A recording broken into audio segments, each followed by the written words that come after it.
This morning, the news that Alibaba made is that they are investing $200 million in the messaging service Snapchat.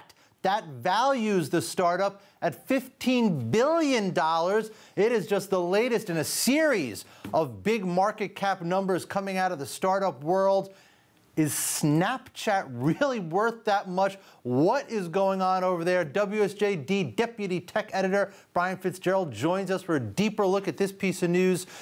So, I mean, on the surface, Brian, $200 million to Alibaba, it's not a huge amount of money. Right. I mean, they're an extremely profitable, really kind of a giant in the commerce world.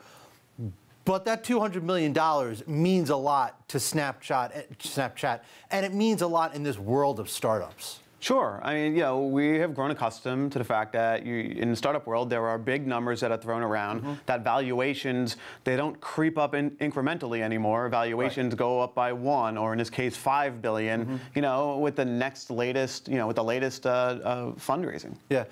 So, it's Snapchat, $15 billion.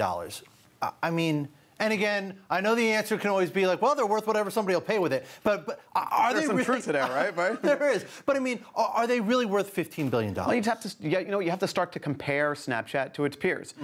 So we think Snapchat has around 100 million users at last tally that we were able to get from people we've spoken to. WhatsApp has 700 million users as last reported, and it commanded $21 billion from Facebook when it ultimately paid that price for buying it. And so, yeah, I think messaging's hot.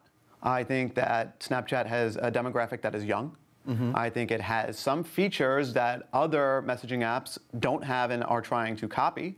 So there's some uniqueness to it. So, are they worth 15? No, I don't know what is worth $15 billion, except maybe the highest of the highest-end Apple Watches. There are very few things worth $15 billion, but in the time we live in right now, it's not unreasonable. Or Alibaba, what's their interest in this? I mean, they made this investment. Is this possibly something they could look to bring in-house, or is this kind of just why are they? In some ways, Alibaba is almost like a holding company at this point.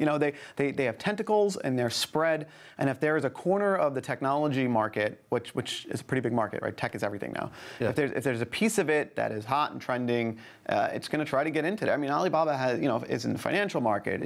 If you start to go look at what Jack Ma owns, separately from Alibaba, whatnot. You're into sports, you're into movies, I don't know if it's Alibaba is looking at messaging as if this is the B to its A, or it's like step 2 for it. It is like step many. They're in everything at this point. They're in smartphones. They're in smartphone OSs, I should say, and messaging is just a place that is so hot in technology right now that it would be odd if they weren't trying to get into it. Right. All right. We will leave it there. Brian, thank you very much.